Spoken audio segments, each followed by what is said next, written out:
بنی اسرائیل کے لیے تورات کے نازل ہونے سے پہلے کھانے کی تمام چیزیں حلال تھیں بجز ان کے جو یعقوب نے خود اپنے اوپر حرام کر لی تھی۔ کہہ دو کہ اگر سچے ہو تو تورات لاؤ اور اسے پڑھو، یعنی دلیل پیش کرو۔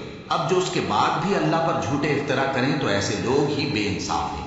کہہ دو کہ اللہ نے سچ فرما دیا، پس دین ابراہیم کی پیروی کرو جو سب سے بے تعلق ہو کر ایک اللہ کے ہو رہے تھے اور مشرکوں میں سے نہ تھے۔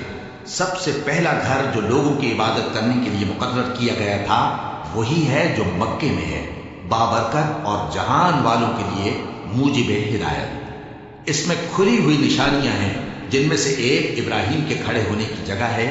جو شخص اس مبارک گھر میں داخل ہوا اس نے امن پا لیا، اور لوگوں پر اللہ کا حق یعنی فرض ہے کہ جو اس گھر تک جانے کا مقدور رکھے وہ اس کا حج کرے، اور جو اس حکم کی تعمیل نہ کرے گا تو اللہ بھی اہل عالم سے بے نیاز ہے۔ کہو کہ اے اہل کتاب، تم اللہ کی آیتوں سے کیوں کفر کرتے ہو جبکہ اللہ تمہارے سب اعمال سے باخبر ہے؟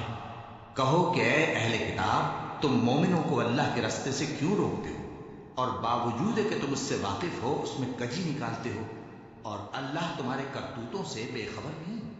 مومنو، اگر تم اہل کتاب کے کسی فریق کا کہا مان لو گے تو وہ تمہیں ایمان لانے کے بعد کافر بنا دیں گے، اور تم کیوں کر کفر کرو گے جبکہ تم کو اللہ کی آیتیں پڑھ پڑھ کر سنائی جاتی ہیں اور تم میں اس کے پیغمبر موجود ہیں؟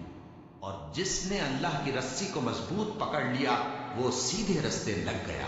مومنو، اللہ سے ڈرو جیسا کہ اس سے ڈرنے کا حق ہے، اور مرنا تو مسلمان ہی مرنا، اور سب مل کر اللہ کی ہدایت کی رسی کو مضبوط پکڑے رہنا اور فرقے فرقے نہ ہو جانا، اور اپنے اوپر اللہ کی اس مہربانی کو یاد رکھنا جب تم ایک دوسرے کے دشمن تھے تو اس نے تمہارے دلوں میں الفت ڈال دی اور تم اس کی مہربانی سے بھائی بھائی ہو گئے، اور تم آگ کے گڑھے کے کنارے تک پہنچ چکے تھے تو اس نے تم کو اس سے بچا لیا۔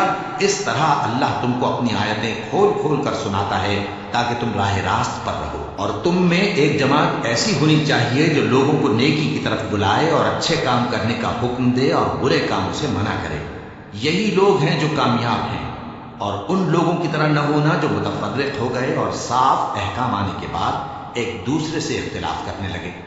یہ وہ لوگ ہیں جن کو قیامت کے دن بڑا عذاب ہوگا، جس دن بہت سے منہ سفید ہوں گے اور بہت سے سیاہ۔ تو جن لوگوں کے منہ سیاہ ہوں گے ان سے اللہ فرمائے گا، کیا تم ایمان لا کر کافر ہو گئے تھے؟